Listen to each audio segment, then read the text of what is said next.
हम महाराष्ट्र की आवाज सुनते हैं और अंत में आप देखना 15 मिनट, ज्यादा से ज्यादा 20 मिनट हम अपनी बात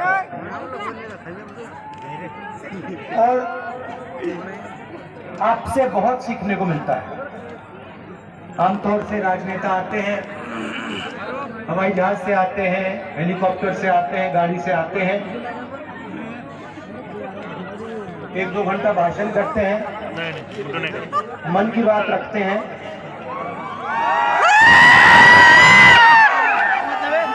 हमारा तरीका दूसरा है, हम आपकी मन की बात सुनना चाहते हैं, समझना चाहते हैं।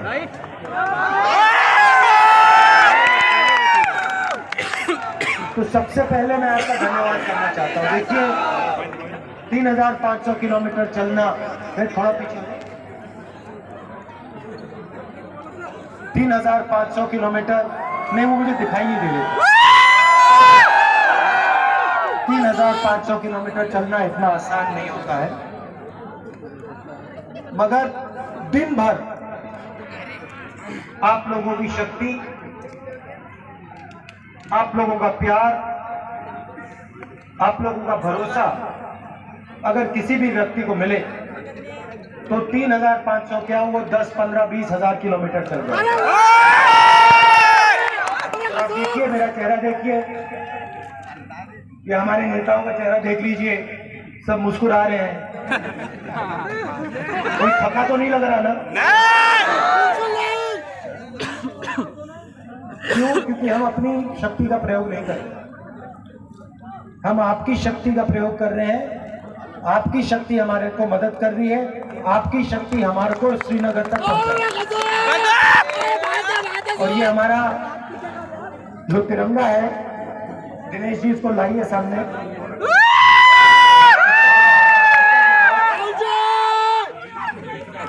ये जो हमारा तिरंगा है, ये हमारे साथ कन्याकुमारी से श्रीनगर जाएगा और श्रीनगर में इसको भारत जोड़ो यात्रा लहराने का काम करेगी। कोई भी शक्ति इस यात्रा को श्रीनगर से पहुंचने तक नहीं रोक सकती। तो आपका दिल से धन्यवाद करना चाहता हूं। सर मिलने का तुम्हारे से कल सुबह यहीं से शुरू होगी, आ जाना। बात कर रही सर आपसे। 2-3 किलोमीटर चल लेना, चलने के बाद आपसे मिल लूंगा। और तो इस यात्रा के पीछे जब हमने ये शुरू की, बीजेपी के नेताओं ने कहा इस यात्रा का क्या मतलब है? 90 चालू करो, 90 क्या मतलब है? तो मैं उनको नहीं, आपको इस यात्रा का मतलब और लक्ष्य 2 लाइन में 2 मिनट में बता देता हूं। देखिए, हर प्रदेश में, चाहे वो केरला हो, महाराष्ट्र हो, हर प्रदेश को उस प्रदेश के, देश के महापुरुषों ने रास्ता दिखाने का काम किया। नहीं, सही बात है? सही बात है, सही है। महाराष्ट्र को 90 और हिंदुस्तान को, सिर्फ महाराष्ट्र को नहीं, हिंदुस्तान को छत्रपति शिवाजी महाराज, बाबा साहब अंबेडकर, महात्मा फूले, साहू जी महाराज, इन्होंने रास्ता दिखाने का काम किया। सही? सही है। अब आप मुझे बताओ, इनमें से किसी ने नफरत फैलाने की बात की थी? नहीं। क्या शिवाजी महाराज ने यह कहा था कि गरीबों को मारना है, कुचलना है? नहीं। अंबेडकर जी ने, फूले जी ने, साहू महाराज जी ने, शिवाजी महाराज जी ने जोड़ने की बात की थी, भाईचारे की बात की थी, नफरत की बात तो नहीं की ना? तो यही इस यात्रा का लक्ष्य। जो उन्होंने कहा, हम कोई नई चीज नहीं कह रहे हैं कि हमने कोई नई चीज सोच ली, हम कोई नई चीज नहीं कह रहे हैं। साहब देख रहे जो छत्रपति शिवाजी महाराज ने कहा वो ये यात्रा कर रही है। जो अम्बेडकर जी ने कहा, अम्बेडकर जी ने क्या कहा? अम्बेडकर जी ने कहा, सबसे पहले क्या दिया अम्बेडकर जी ने? दिया। और उन्होंने कहा, हर हिंदुस्तानी से कहा, संविधान की रक्षा करो। सही बात? ये यात्रा संविधान की रक्षा कर रही है। ये जो 3500 किलोमीटर हम चल रहे हैं, कॉन्स्टिट्यूशन की रक्षा करने के लिए हम चल रहे हैं।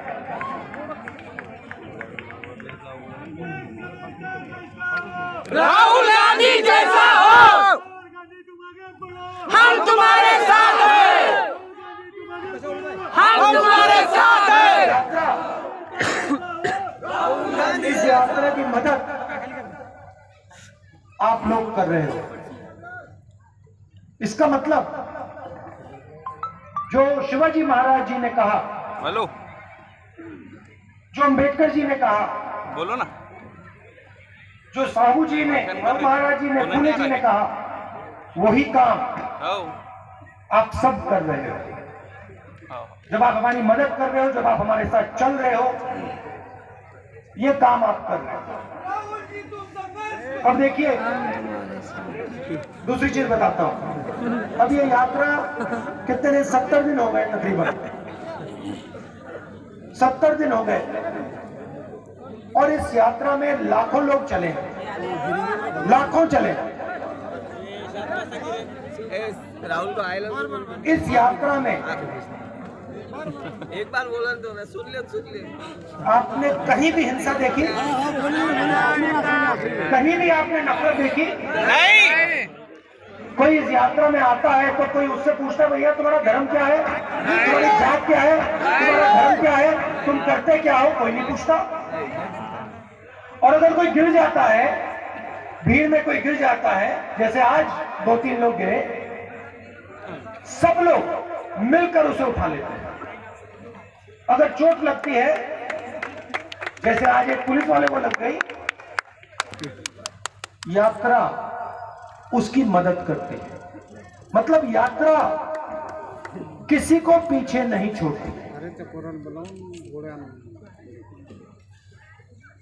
किसी को नहीं। किसान चल रहा है, किसान को पीछे नहीं छोड़ेगी। मजदूर चल रहा है, मजदूर को पीछे नहीं छोड़ेगी। युवा चल रहा है, युवा को पीछे नहीं छोड़ेगी। माता बहन चल रही है, उनको पीछे नहीं छोड़ेगी। यही भाई और बहनों है सच्चा हिंदुस्तान, तो हमारा भी रह जाएगा। जो किसी को पीछे नहीं छोड़ता, सबको अपना मानता है। और अगर कोई गिरता है तो एकदम उसकी मदद करता है। अब दिल्ली में देशभक्त बैठे हैं, महाराष्ट्र में देशभक्त बैठे हैं, उधर नरेंद्र मोदी जी, और इधर पता नहीं इनको कौन सी पार्टी का कहा जाए, क्या कहा जाए।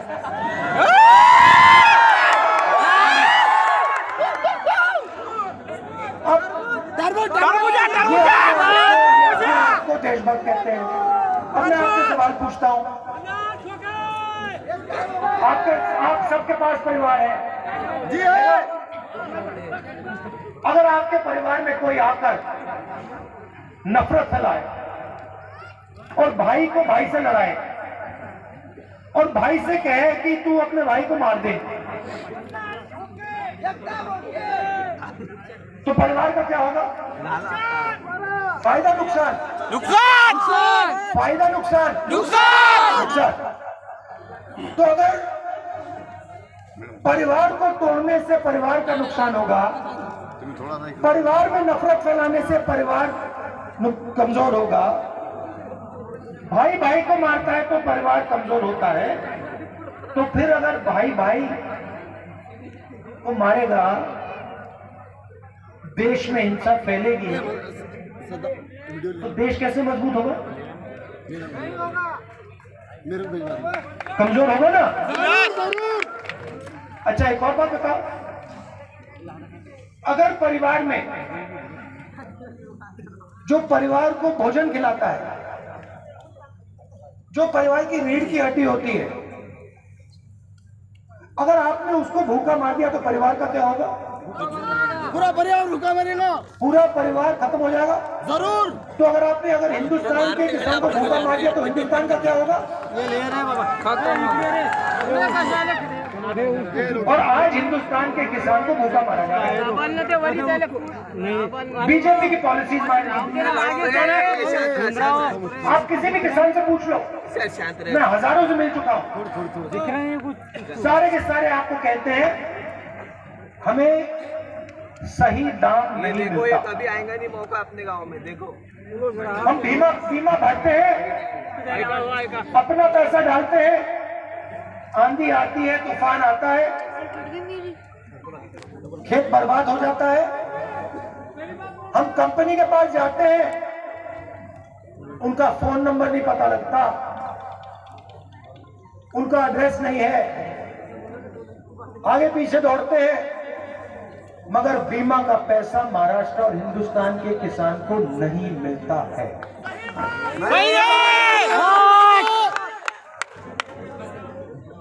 और जैसे ही किसान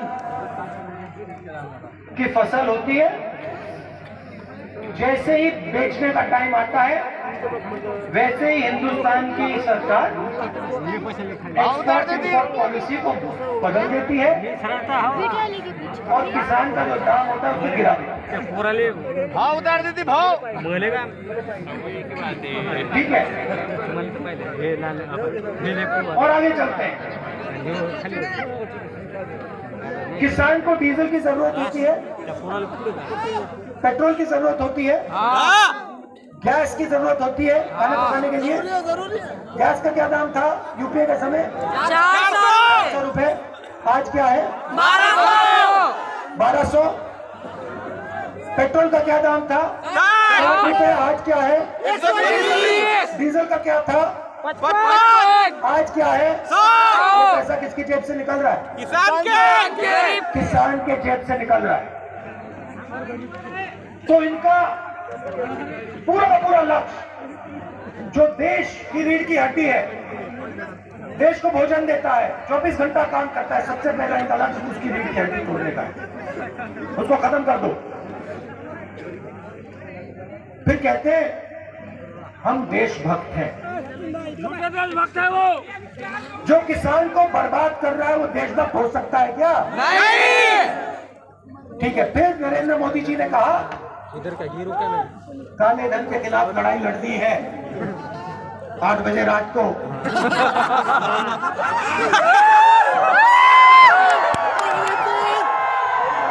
घंटा बचा है। 1 घंटे बाद उन्होंने कहा, टीवी पे आके कहा, भाई और बहनों 500 रुपए और 1000 रुपए का नोट रद्द करने जा रहा है। अब देखो, उस टाइम कहा था काले धन को मिटा दूंगा। अच्छा बताओ भैया, काला धन मिट गया क्या? ये मोदी सरकार लूट रही है अपना को। 15 लाख रुपए मिल गए क्या? ये जो नोटबंदी की इन्होंने और ये जो गलत जीएसटी लागू की है, ये पॉलिसी नहीं है। मनरेगा पॉलिसी थी,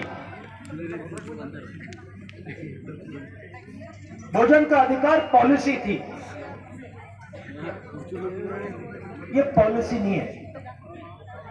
ये जो 2 कानून बनाए इन्होंने, ये जो हमारे छोटे व्यापारी हैं, जो स्मॉल और मीडियम साइज बिजनेस वाले हैं, इनको मारने के हथियार हैं। अरे ऊपर नीचे। आप एक काम करना, मीटिंग के बाद जब आप चाय की दुकान में जाओगे, चेयर टूट जाएंगे। वहां पे आप पूछना वहां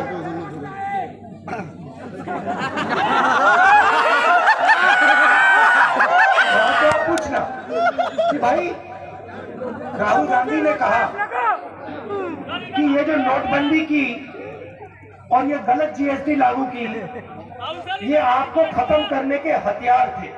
उससे पूछना, वो आपको जवाब दे देंगे। कोई भी दुकानदार, कोई भी छोटा बिजनेस जो चलाता हो, कोई भी मिडिल साइज बिजनेसमैन, उससे पूछ लो कि भैया ये पॉलिसी थी या ये हथियार थे, और वो सब के सब आपको बताएंगे ये हमें मारने के हथियार थे। और किसी भी किसान से पूछ लो, ये जो 3 काले कानून आए थे, ये पॉलिसी थी या ये आपको खत्म करने के हथियार थे, वो भी आपको बता देगा। पंजाब, हरियाणा, पंजाब के सब किसान बाहर आ गए, कहते हैं हम नहीं मरना चाहते। खड़े हुए 1 साल खड़े रहे। नरेंद्र मोदी जी कहते हैं नहीं, ये तो आपके फायदे के लिए है। अगर फायदे के लिए था तो बाहर क्यों आए? वो सड़क पे ही खड़े हुए। तो ये इसका नतीजा क्या हुआ? नतीजा ये हुआ कि जो भी छोटे व्यापारी होते हैं, स्मॉल और मीडियम बिजनेस चलाने वाले लोग होते हैं, वो ही इस देश को रोजगार देते हैं। ये जो 2-3 अरबपति है ना, हाँ, ये रोजगार नहीं देते। रोजगार लाखों छोटे बिजनेस देते हैं।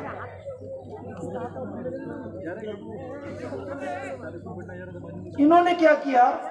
इन 2 हथियारों से ये जो रोजगार की रीढ़ की हड्डी थी, इसको तोड़ दिया। और नतीजा क्या है? नतीजा है कि मैं कन्याकुमारी से यहां तक आया हूं, और यहाँ पे जो भी युवा मुझे मिलता है, वो कहता है भैया मैं बेरोजगार हूं,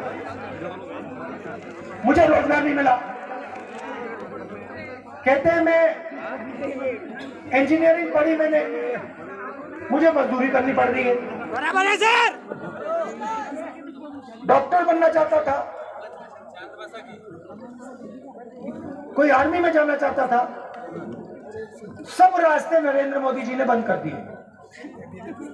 पहले क्या होता था? आर्मी में कितने साल के लिए जाते थे लोग? 20 साल 15। क्या होता था? 15 साल जाते थे, जॉब सिक्योरिटी मिलती थी, पूरी जिंदगी वो देश की रक्षा करते थे। उनकी ट्रेनिंग 15 साल की ट्रेनिंग होती थी। अब नरेंद्र मोदी जी ने क्या कहा? देश के युवाओं को कहा भैया एक काम करो, 6 महीने की ट्रेनिंग लो, 12 महीने में घर को भेजो, और 4 साल आर्मी में काम करो, अग्निवीर हो जाओ, और उसके बाद हमेशा के लिए बेरोजगार हो जाओ।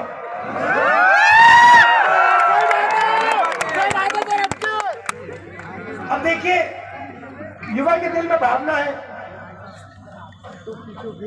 देश की रक्षा की भावना है, और आप उससे कह रहे हो कि 6 महीने ट्रेनिंग करो, 4 साल आर्मी में जाओ, और फिर अपनी पूरी जिंदगी बेरोजगारी में काटो, और फिर कहते हैं भाई हम तो देशभक्त हैं। अच्छा मुझे एक बात बताओ, चाइना का सैनिक जो है वो 4 साल का अग्निवीर नहीं है, उसकी ट्रेनिंग 10, 15, 20 साल की है, और हमारे जवान को आप 4 साल की 6 महीने की ट्रेनिंग दे रहे हो। जब लड़ाई होगी उस साइड 10-15 साल की ट्रेनिंग